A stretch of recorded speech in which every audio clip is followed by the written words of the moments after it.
قنصل الجزائر داخل ملعب آسفي.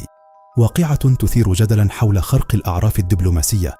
تفجر جدل واسع في الأوساط الرياضية والدبلوماسية بالمغرب عقب ظهور قنصل الجزائر جودي بلغيث داخل أرضية ملعب المسيرة الخضراء بمدينة آسفي خلال المواجهة التي جمعت أولمبيك آسفي باتحاد العاصمة الجزائري ضمن نصف نهائي كأس الكونفدرالية الإفريقية. الواقعة التي وثقت خلال المباراة أعادت إلى الواجهة نقاش حدود الحضور الدبلوماسي داخل الفضاءات الرياضية ومدى احترام القواعد المنظمة للمناسبات الرسمية. تساؤلات حول تجاوز محتمل للأعراف الدبلوماسية في هذا الصدد. تساءل الدكتور المنار سليمي أستاذ الدراسات السياسية والدولية بجامعة محمد الخامس بالرباط عن مدى انسجام هذا الحضور مع الأعراف الدبلوماسية المعمول بها دوليا.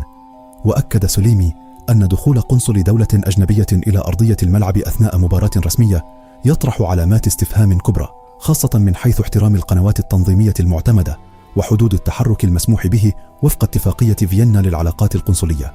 واعتبر أن مثل هذه السلوكيات في حال تأكد خروجها عن الإطار البروتوكولي تستوجب توثيقا دقيقا وفتح مسار تقييم رسمي عبر القنوات الدبلوماسية المختصة.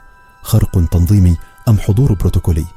جدل يتصاعد وتشير المعطيات المتداولة إلى أن الجهات المنظمة للمباراة وفي مقدمتها نادي أولمبيك آسفي والهيئات الكروية المشرفة هي المسؤولة حصريا عن تنظيم وتأطير اللقاء داخل أرضية الملعب، غير أن دخول القنصل الجزائري إلى أرضية الميدان خلال مجريات المباراة فتح الباب أمام قراءات متباينة بين من يعتبره تجاوزا غير مبرر للحدود التنظيمية ومن يراه مجرد حضور بروتوكولي في سياق رياضي حساس.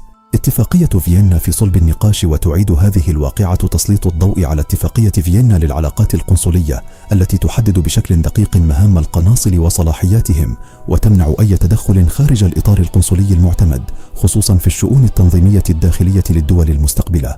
ويرى مراقبون أن أي خرق محتمل لهذه القواعد حتى وإن كان رمزيا قد يفتح باب تأويلات دبلوماسية تتجاوز الإطار الرياضي البحت.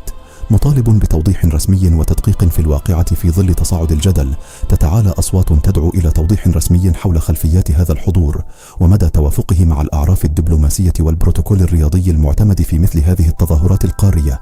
كما يطالب بعض المتتبعين بضرورة ضبط حضور الشخصيات الدبلوماسية داخل الملاعب بشكل أكثر صرامة لتفادي أي التباس قد يمس حياد المنافسات الرياضية.